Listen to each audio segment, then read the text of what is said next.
Sejarah Proklamasi Kemerdekaan Indonesia. Saat Perang Pasifik yang berlangsung selama 4 tahun lamanya, Jepang mengalami beberapa kekalahan dan berada di ujung kehancuran. 7 September 1944, Jenderal Koiso di hadapan parlemen Jepang berjanji untuk memerdekakan Indonesia bila memperoleh kemenangan dalam Perang Pasifik tersebut. Koiso berjanji akan memberikan kemerdekaan bagi bangsa Indonesia suatu hari nanti.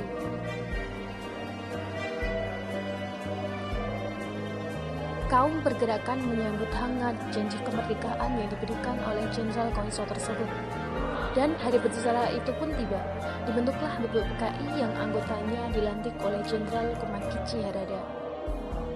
Sebagai salah satu tokoh pergerakan nasional, Regimen Widyadiningrat ditunjuk sebagai ketuanya.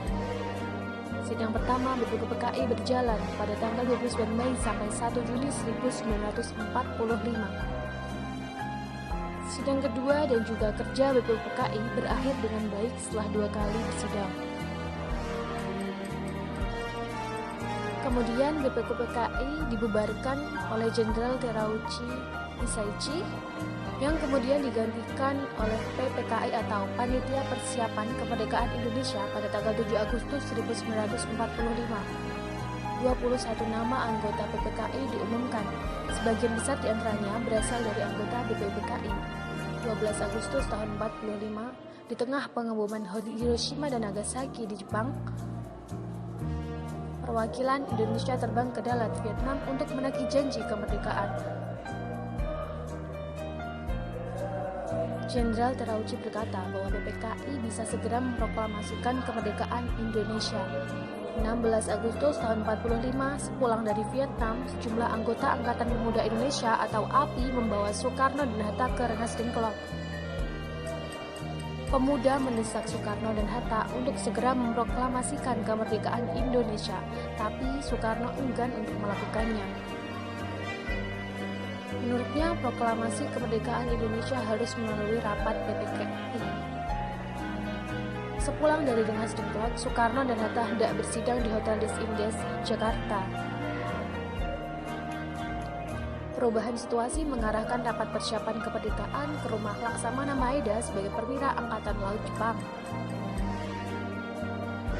Di tempat ini, Soekarno-Hatta dan Ahmad Subarjo merumuskan naskah proklamasi kemerdekaan tanpa gangguan dari Jepang. Hari bersejarah itu pun tiba. Soekarno membacakan naskah proklamasi kemerdekaan di rumahnya di Jalan Pegangsaan Timur nomor 56 Jakarta. Tokoh-tokoh pergerakan dan rakyat biasa membaur dan mendengarkan dengan hikmat. Bendera merah putih jahitan Fatmawati pun dikibarkan dan diiringi lagu Indonesia Raya. Penghormatan pun diberikan. 17 Agustus 1945, Indonesia akhirnya merdeka. Ini bukan pemberian, tapi perjuangan dari seluruh rakyat Indonesia. Penyebaran kabar proklamasi kemerdekaan Indonesia ini pun sempat mendapat halangan dari Jepang. Meski begitu, pewarta berhasil menyebarkan berita proklamasi melalui media cetak, juga melalui siaran radio dengan beragam bahasa daerah, serta melalui pemasangan pamflet, poster, dan spanduk di sepanjang jalan.